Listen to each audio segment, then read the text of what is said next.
നമസ്കാരം.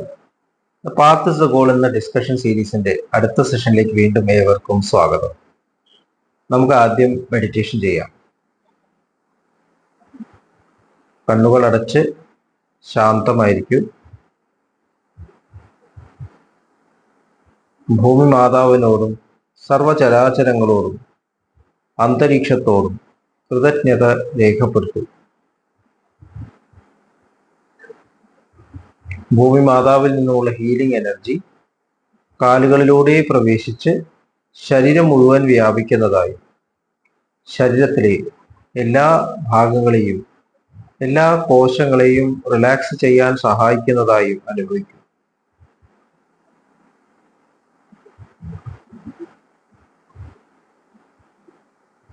ഇപ്പോൾ ശരീരം പൂർണ്ണമായും റിലാക്സ്ഡ് ആയി. ഈ റിലാക്സേഷൻ ഹൃദയത്തിൽ അനുഭവിക്കും.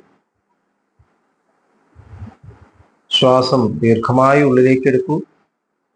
ഹൃദയത്തിൽ സ്നേഹം നിറയുന്നതായി അനുഭവിക്കൂ. ശ്വാസം പുറത്തേക്ക് വിടുമ്പോൾ സ്നേഹം പ്രപഞ്ചം മുഴുവൻ വ്യാപിക്കുന്നതായും അനുഭവിക്കൂ.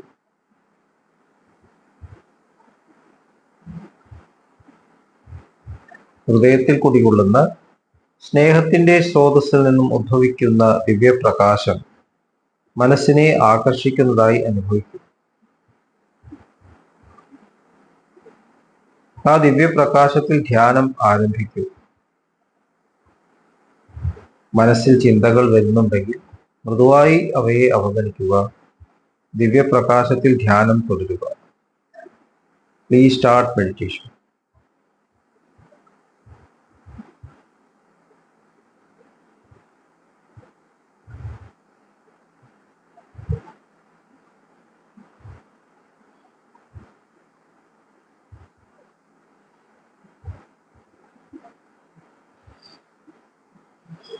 ഓക്കെ, കണ്ടീഷൻ ഹൃദയത്തിൽ നിലനിർത്തി പതുക്കെ കണ്ണുകൾ തുറക്കൂ. എല്ലാവരെയും ഹാർദമായി ഹാർട്ട്ഫുൾനെസ് സഹജമാർ മെഡിറ്റേഷൻ സിസ്റ്റത്തിലേക്ക് സ്വാഗതം ചെയ്യുന്നു. എങ്ങനെ ജോയിൻ ചെയ്യാം എന്നത് ഡിസ്ക്രിപ്ഷൻ ബോക്സിൽ കൊടുത്തിട്ടുണ്ട്. നമ്മുടെ ജീവിത യാത്രയിൽ നമ്മൾ പാഠങ്ങൾ പഠിക്കേണ്ടിയിരിക്കുന്നു. ഈ ജീവിതം ഒരു സ്കൂളാണ് എന്നെല്ലാം നമ്മൾ കേട്ടിട്ടുണ്ട്. എന്ത് പാഠമാണ് നമ്മളിവിടെ പഠിക്കേണ്ടത്? ഇതിനെക്കുറിച്ചാണ് നമ്മൾ ഡിസ്കസ് ചെയ്യുന്നത്. പഠിക്കേണ്ട പാഠം എന്ന് പറഞ്ഞാൽ പരിണാമം, എവല്യൂഷൻ എന്ന് പറയുന്നത് എൻ്റെ മനസ്സിന്റെ എവല്യൂഷനാണ്. ചുറ്റും ഉണ്ടാവുന്ന അനുഭവങ്ങൾ ചൂണ്ടിക്കാണിക്കുന്നത് ഞാൻ എവിടെ നിൽക്കുന്നു എന്നുള്ളൊരു കാര്യമാണ്. ഇതാണ് ഒബ്സർവേഷന്റെ ഏറ്റവും പ്രധാനപ്പെട്ട കാര്യം. ഒരു പ്ലെയിൻ ആകാശത്തേക്ക് വരുമ്പോൾ നമ്മൾ പെട്ടെന്ന് ഉറങ്ങിപ്പോയി എന്ന് വിചാരിക്കുക. ഉറക്കത്തു നിന്ന് ഉണർന്നപ്പോൾ മേഘത്തിന്റെ മുകളിലാണ് നിൽക്കുന്നത് എന്ന് നമ്മൾ കാണുകയാണെങ്കിൽ, അതായത് മേഘത്തിന്റെ തിളങ്ങുന്ന ഭാഗം കാണാൻ സാധിക്കും. അതിന്റെ അർത്ഥം വിമാനം ആകാശത്തിലാണ്, മുകളിലേക്ക് ഉയർന്നു കഴിഞ്ഞു എന്നുള്ളതാണ്. നമ്മൾ ലിഫ്റ്റ് സഞ്ചരിക്കുമ്പോൾ ചിലപ്പോൾ മൂവിയിൽ നിന്ന് തന്നെ അറിയില്ല, പക്ഷെ ഇറങ്ങുന്ന സ്ഥലത്ത് അവിടെ ഫ്ലോറിന്റെ നമ്പർ എഴുതി കഴിഞ്ഞ് പുറത്തേക്ക് നോക്കുമ്പോൾ മനസ്സിലാവും നാം മുകളിലേക്ക് എത്തിക്കഴിഞ്ഞു. ഒബ്സർവേഷൻ കാണിക്കുന്നത് ഞാൻ എവിടെ നിൽക്കുന്നു എന്നുള്ളതാണ്. ഇത് തന്നെയാണ് നമ്മുടെ ജീവിതത്തിലും നമ്മൾ മനസ്സിലാക്കുന്നത്. ഇപ്പൊ സ്കൂൾ വിദ്യാഭ്യാസം കഴിഞ്ഞ് കോളേജിലേക്ക് പ്രവേശിക്കുമ്പോഴേക്കും ഒരു വ്യക്തിക്ക് വളരെ വ്യക്തമായിട്ടുള്ള ധാരണ ഉണ്ടാവണം. എഡ്യൂക്കേഷനിലൂടെ സ്വഭാവ രൂപീകരണമാണ് നടക്കേണ്ടത്. അത് വ്യക്തമായിട്ട് മനസ്സിലാക്കി കഴിഞ്ഞാൽ പ്രശ്നങ്ങളൊക്കെ ഇല്ലാതെയാവും, കോമ്പറ്റീഷൻസ് ഇല്ലാതെയാവും, ഷെയറിങ് നാച്ചുറലാവും, നിസ്വാർത്ഥത നാച്ചുറലാവും, വയലൻസ് ഇല്ലാതെയാവും, അസഹിഷ്ണുത ഇല്ലാതെയാവും, അസൂയ ഇല്ലാതെയാവും. അപ്പോൾ നമ്മളിപ്പോൾ ഫോക്കസ് ചെയ്യേണ്ടത് എൻ്റെ ക്യാരക്ടർ ട്രാൻസ്ഫോർമേഷൻ, ഓരോരുത്തരും ക്യാരക്ടർ ട്രാൻസ്ഫോർമേഷൻ. അപ്പൊ ഈ ഒരു തിരിച്ചറിവ് വരുമ്പോൾ ആ തരത്തിലുള്ള സമൂഹങ്ങൾ രൂപീകരിക്കപ്പെടും. നമ്മൾ അതേക്കുറിച്ചും ഡിസ്കസ് ചെയ്തു. അങ്ങനെയുള്ള കൂട്ടായ്മകൾ വരാൻ തുടങ്ങും. ഫോക്കസ് ഈ തരത്തിലുള്ള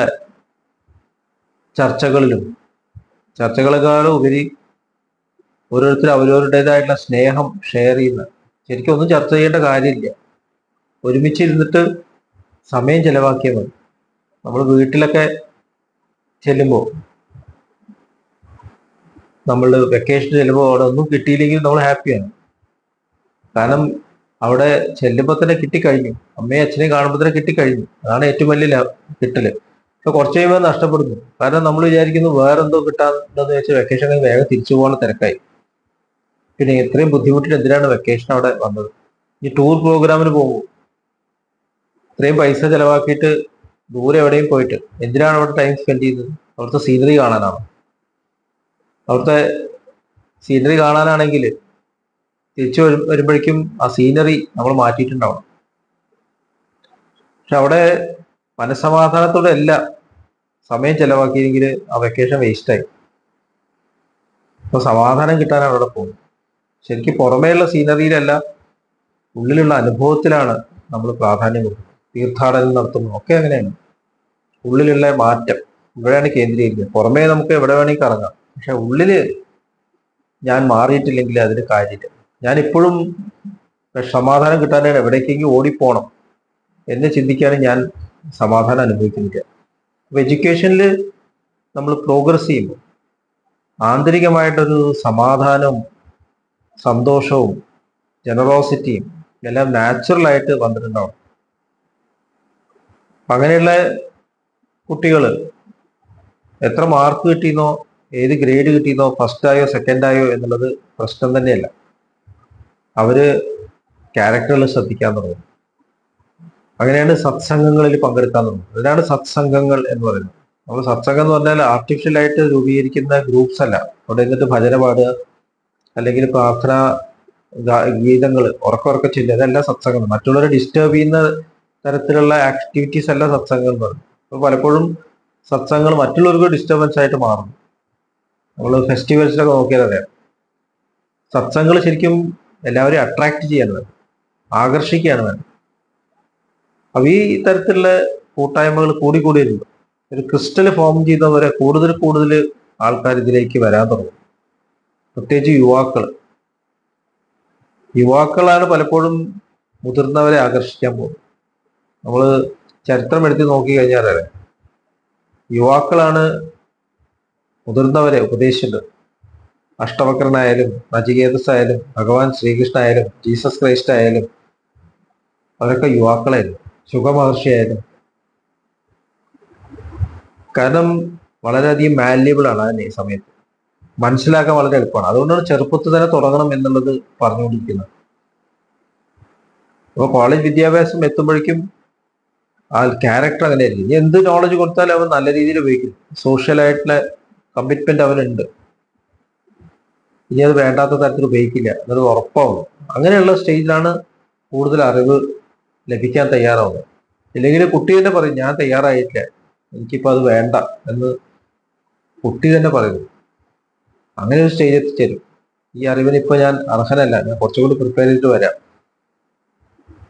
അപ്പൊ ആ തരത്തിലുള്ള ഒരു കൂട്ടായ്മ അങ്ങനെ വരുമ്പോൾ, സത്സംഗങ്ങൾ വരുമ്പോൾ ലോകത്തിൽ പരിവർത്തനം വരാൻ ഉള്ളിലേക്ക് തിരിഞ്ഞിട്ടുള്ള യാത്ര.